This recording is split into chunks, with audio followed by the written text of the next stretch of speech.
Watching this morning, India is gearing up to celebrate the 75th Republic Day. The preparations for celebrations are underway nationwide. The focal point, though, remains Rajpath, where impressive parades featuring the Indian Army, the Navy, the Air Force, police and paramilitary will unfold. The parade will commence from Vijay Chowk till Kartavya Path, and the venue is prepared to accommodate approximately 77,000 people, out of which 42,000 will remain reserved for the general public. So all eyes, of course, on the national capital, where the Republic Day parade will be happening very shortly. And we, of course, will be cutting live to that when it does happen. It's certainly a big day for India. India gearing up, of course, to celebrate the 75th Republic Day this morning. Joining us at this point is Major General Sudhakarji, geopolitical analyst. We also have Major General G.G. Dwivedi, strategic affairs expert, joining us live. Gautam Mukherjee, senior journalist, is also live with us this morning. Major General Sudhakarji, let me begin with you first. Your thoughts on the 75th Republic Day, your message to the nation on this occasion, and how excited are you, as always, to see the parade, the finery, the culture, and of course also the military might?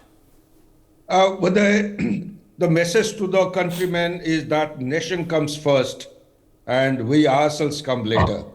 So everyone, when I was talking to an institution yesterday, one student happened to ask me, who is a soldier? In my response, I had said a chai wala, a chaprasi, a rickshawala, newspaper vendor, a washerman, anyone and everything, skilled, non-skilled labor of India today should consider himself as a soldier.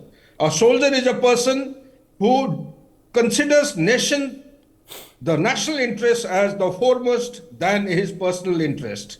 One. Number two, I am actually charged up. I am very excited with today's event. It is a landmark event for many reasons.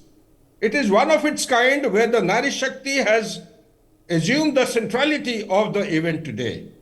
And if we look back to our Independence Day of first independence in 1947 and thereafter the formulation of the Constitution, it is only in India.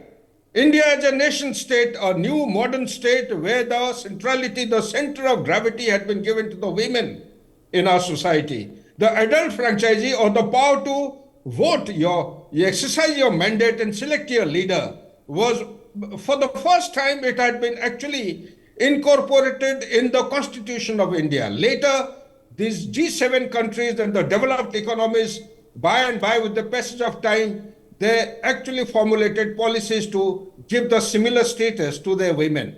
Third and most important point is that today the very platform is being used to project our women who assume the centrality, because the centrality of the women will always give power and authority to the women to grow and to make our society sustainable, disciplined, and also make culturally a kind of a powerful nation which the whole global order will be actually turning their neck to look at.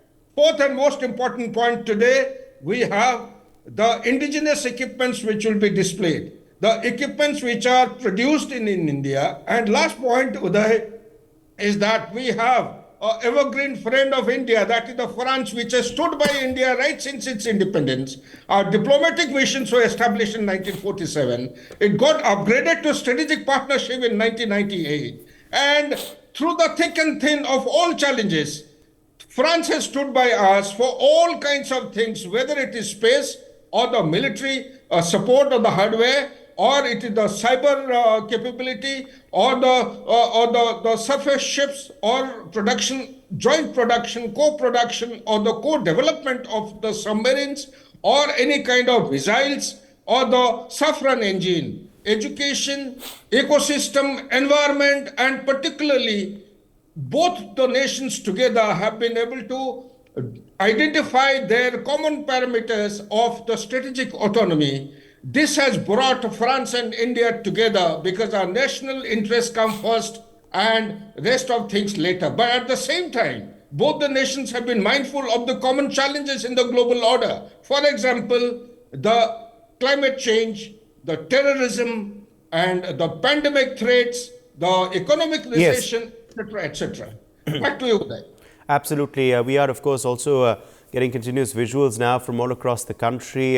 We were seeing the RSS Sarsang Chalak Mohan Bhagwat unfurling the flag. We also have now just seen Tamil Nadu Chief Minister M.K. Stalin arrive at Republic Day function in Chennai.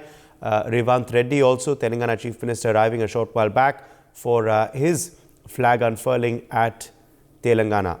Well, these are visuals also coming in of the Telangana Governor, who you can see as well on your screens now, also arriving for a Republic Day function in Telangana. For more such videos, subscribe to the NewsX YouTube channel, hit the bell icon.